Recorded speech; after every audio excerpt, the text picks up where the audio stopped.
मेधा शुरू से ही पढ़ने में होशियार और मेधावी छात्रा थी। अच्छी पढ़ाई के बाद अच्छा कॉलेज सिलेक्शन और फिर बहुत अच्छी जॉब। तूने तो मेरा नाम रोशन कर दिया मेधा। अरे लेकिन ये जो काम करने का तरीका है ना, इसे बदल ले।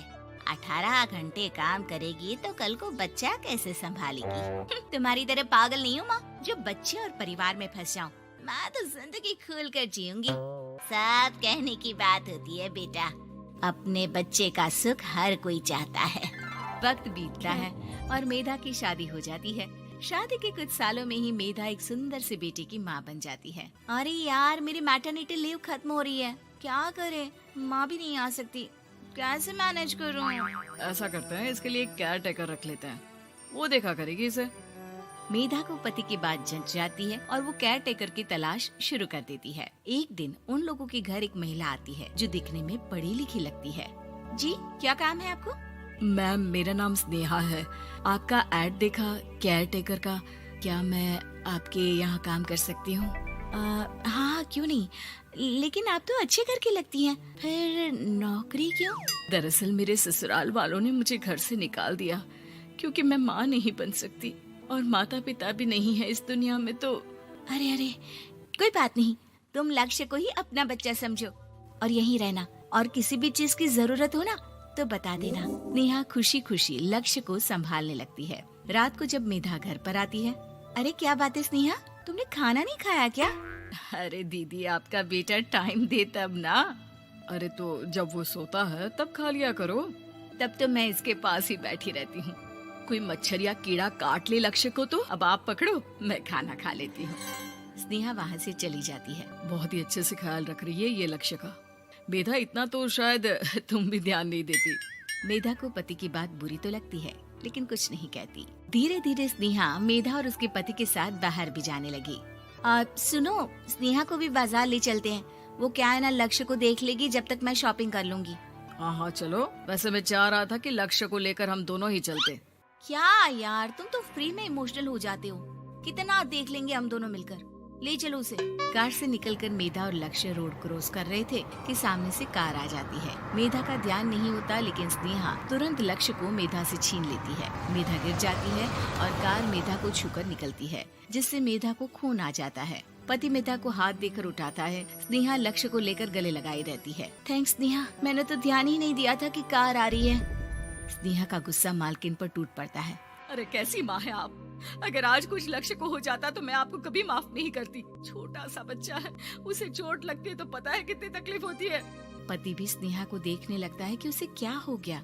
मेधा को स्नेहा पर काफी गुस्सा आ जाता है। घर आकर कहती है, देखो स्नेहा, माना तुम लक्ष्य को बहुत प्यार करती हो, लेकिन वो मेरा बेटा है, मैं कभी जानबूझकर उसके साथ बुरा नहीं कर सकती, समझी? मुझे माफ कर दीजिए, मैं लक्ष्य को लेकर कुछ ज्यादा ही सेंसिटिव हो चुकी हूँ। मैं ध्यान रखूंगी कि आगे से ऐसा ना हो। मेधा का मन स्नेहा से अब हटने लगा था। एक शाम मेधा ऑफिस से घर आती है कि लक्ष्य उसे दिखाई नहीं देता और ना ही स्नेहा। वो स्नेहा के कमरे में जाती है जहाँ दोनों सो रहे होते हैं। अरे स्नेहा, लक्ष्य को आज इस कमरे में क्यों सुला दिया? दीदी, मुझे नींद आ रही थी, ऐसे में उसे कमरे में अकेले लिटाना मुझे ठीक नहीं लगा। मेधा बच्चा उठाने लगती है कि स्नेहा टोक देती है। रहने दीजिए ना दीदी, सो रहा है, फालतू में नींद खराब हो जाएगी। मेधा को गुस्सा आ जाता है और वो बच्चा उठाकर वहाँ से चली जाती है। अगले दिन मेधा स्नेहा को बुलाती है, साथ में एक और लड़की खड़ी होती है। स्नेहा, अब तुम अपना कुछ और देख लो, हम लोगों को नई केयर टेकर मिल गई है, तुम इस हफ्ते घर छोड़ देना। स्नेहा का मन लक्ष्य को छोड़ने का नहीं करता, लेकिन नौकरी तो नौकरी होती है ना। स्नेहा घर से चली जाती है। धीरे धीरे महीने और साल बीतते जाते हैं और लक्ष्य एक नौजवान लड़का हो जाता है। लक्ष्य, आज मुझे मंदिर जाना है, ले चलोगे? ठीक है माँ, एक काम करके अभी वापस आता हूँ, तब तक आप और पापा दोनों तैयार हो जाइए। दोनों तैयार होकर बैठ जाते हैं, लेकिन लक्ष्य काफी देर तक नहीं आता। अरे मेधा, फोन तो करो लक्ष्य को, देखो क्या हो गया उसे। मेधा फोन करती है तो पता चलता है कि लक्ष्य का एक्सीडेंट हो गया है और वो सिटी अस्पताल में है। जल्दी चलिए, पता नहीं कैसा होगा मेरा बेटा। अरे चिंता ना करो, सब ठीक होगा, मैं अभी कार निकालता हूँ। दोनों मियाँ बीवी अस्पताल पहुँचते हैं, जहाँ वो लोग देखते हैं कि लक्ष्य बिस्तर पर पड़ा होता है। एक महिला इन्हें यहाँ लेकर आई है, वो वहाँ बैठी है, लेकिन फिलहाल तो आप लोगों को इनके लिए किडनी का प्रबंध करना होगा। एक्सीडेंट में इसकी किडनी डैमेज हो गई है। मेरी ले लीजिए डॉक्टर साहब, मेरे बेटे को बचा लीजिए। नहीं नहीं, आप माँ हैं, आपकी नहीं ले सकते, पिता की भी नहीं। आप किसी रिलेटिव या दोस्त से पता कर लें और हाँ थोड़ा जल्दी करें क्योंकि देर होने से मामला बिगड़ सकता है। मेधा बैठकर रोने लगती है कि वहाँ डॉक्टर आ जाते हैं। जिस औरत ने आपके बेटे को यहाँ भर्ती कराया था वो अपनी किडनी आपके बेटे को देना चाहती है। हाँ? कौन है वो? कहाँ है वो? तभी वहाँ स्नेहा आ जाती है। स्नेहा तुम?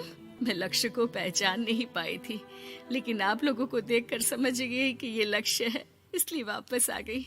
मैं अपनी किडनी आपके बेटे को देना चाहती हूँ।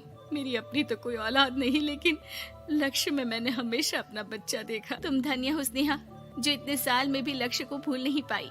सही मामले में तो वो तुम्हारा ही बच्चा होगा, क्योंकि जन्म भले ही मैंने दिया हो, लेकिन आज तुम उसकी जिंदगी बचा रही हो।